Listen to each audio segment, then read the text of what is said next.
মুন্সিগঞ্জ জেলা যুবদলের সহ সম্পাদক ছিলেন। শেখ হাসিনা বিরোধী আন্দোলনে নাশকতার মামলায় আসামি হয়ে বাড়ি ছাড়া ছিলেন ৬ বছর। সিরাজদি খানের সেই আল ইসলাম এখন আওয়ামী লীগ নেতাদের বিরুদ্ধে দায়েরকৃত সন্ত্রাস দমন আইনের ২ মামলার আসামি। প্রায় ৪ মাস ধরে আছেন জেলে। এই মামলাবাজির ঘটনার আদ্যোপান্ত অনুসন্ধান করেছেন সহকর্মী আশিক মাহমুদ। ছবি তুলেছেন সাগর ফরাজি। কেরানীগঞ্জ কেন্দ্রীয় কারাগারের পেছনে নবধারা স্যাটেলাইট সিটি। নবধারা রিয়েল এস্টেট লিমিটেডের এই প্রজেক্টের অনিয়ম, দুর্নীতি ও চেয়ারম্যানের পদ নিয়ে দ্বন্দ্বের শুরু। এই দ্বন্দ্বের জেরে গত বছরের ৯ সেপ্টেম্বর মুন্সিগঞ্জের সিরাজদি খান থানাধীন হাজীবাজারের এই এলাকায় ২ গ্রুপের সংঘর্ষ হয়। এই ঘটনায় মামলা হলে র্যাবের হাতে গ্রেপ্তার হন মুন্সিগঞ্জ জেলা যুবদল নেতা আল ইসলাম। মারামারি এখানে হয়েছিল, আতাহাতি হয়েছিল, এটাও আবার ওরা মামলা করছে। এই মামলাতে ওরা গ্রেপ্তার করছে। মারামারি হয়েছে সুমন চোরের সাথে, শাহজাহানের সাথে, বাবুলের সাথে। কি নিয়ে? এই হাউজিং এর ব্যবসা নিয়ে। গ্রেপ্তারের কিছুদিন পর এই মামলায় জামিনও পান আল ইসলাম, তবে জেল থেকে মুক্তি মেলেনি। কিন্তু কেন? এই প্রশ্নের উত্তর খুঁজতে শুরুতেই আল ইসলামের পরিবারের সাথে কথা বলি আমরা। ছেলের এমন করুণ পরিণতি মানতে পারছেন না মা। আমার পুত্রেরা তো কোনো খারাপ না, না রিভেঞ্জ জন্মিতে পারতেছে। মানুষ এগুলি সচেতন করে এগুলি করতেছে। আমার পুত্রে আমি বিএমপি আছি।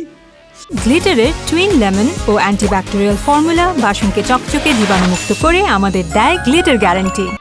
স্বজনরা জানায়, গত বছর আওয়ামী লীগ নেতাদের বিরুদ্ধে হওয়া নাশকতার ২ মামলায় নতুন করে গ্রেপ্তার দেখানো হয়েছে আল ইসলামকে। এ কারণেই মুক্তি মিলছে না।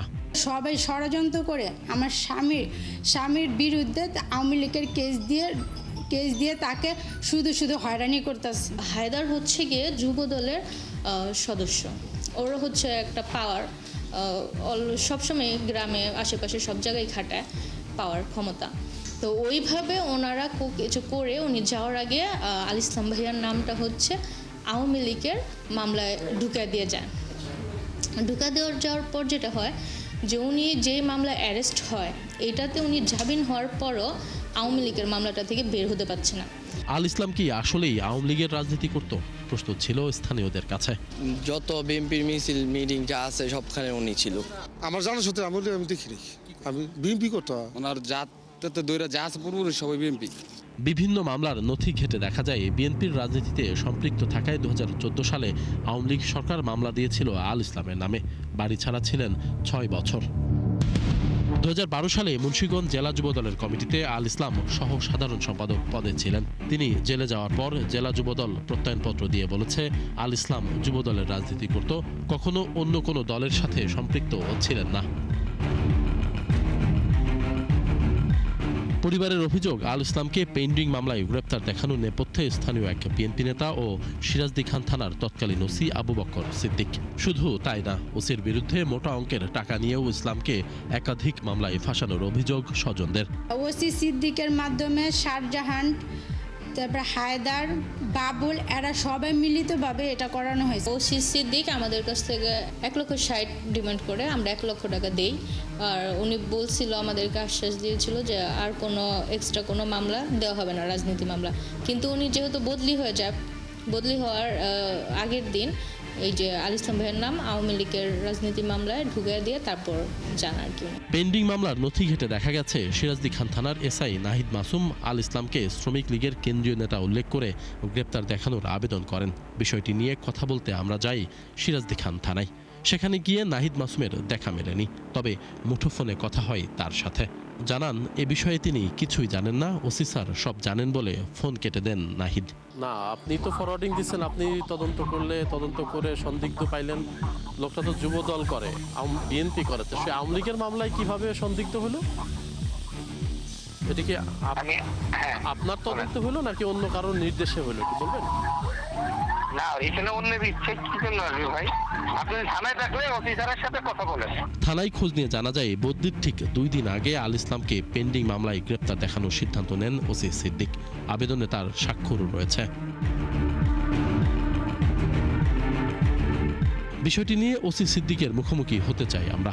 গন্তব্য তোহার থানা। থানায় প্রায় 2 ঘন্টা অপেক্ষার পর দেখা হয় ওসি সিদ্দিকের সাথে। শুরুতেই সবকিছু অস্বীকার করেন তিনি, এমনকি আবেদনে নিজের স্বাক্ষরটিও তার না বলে দাবি করেন। আপনি বলছেন যে স্বাক্ষর আপনার না, তাহলে আপনার স্বাক্ষর ছাড়া আপনি তখন অফিসার ইনচার্জ ছিলেন, আপনার স্বাক্ষর ছাড়া একটা লোক জেলে আছে, এটা কি মানে আপনার কাছে কি মানে স্বাভাবিক মনে হলো? এটা পরে আপনার সাথে পরে কথা বলবো না। আমার কথা শুনুন, 1 মিনিট। মনে করেন ওসি সবসময় থানায় তো বসে থাকেন, ওসির অ্যাবসেন্সে যে কেউ করতে পারে। একজন ওসির যে চার্জে থাকে সে দিতে পারে। আমার সিগনেচার, এটা তো আমার সিগনেচার না।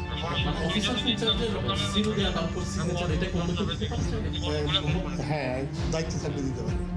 একজন কনস্টেবল থানা দায়িত্বে থাকে। মানে সে কি আপনার সিগনেচার আপনার জায়গায় সিগনেচার করতে পারে? তাহলে এটা তো আপনার জায়গায় সিগনেচার করা, এটা কি মানে আপনার বাইরে থেকে করা সম্ভব বা কেউ করতে পারে? না, এটা আইউকে জিজ্ঞেস আইউকে আমরা জিজ্ঞাসা করি, আইউ বলছে যে এটা ওসি স্যার জানে, আইউকে জিজ্ঞেস। একইভাবে একই সময়ে দক্ষিণ কেরানীগঞ্জ থানায় আরেকটি নাশকতার মামলায়ও গ্রেপ্তার দেখানো হয়েছে আল ইসলামকে। জানিয়ে ক্ষুব্ধ তার পরিবার, চাইলেন সরকারের হস্তক্ষেপ। আশিক মাহমুদ, ৭১, মুন্সিগঞ্জ।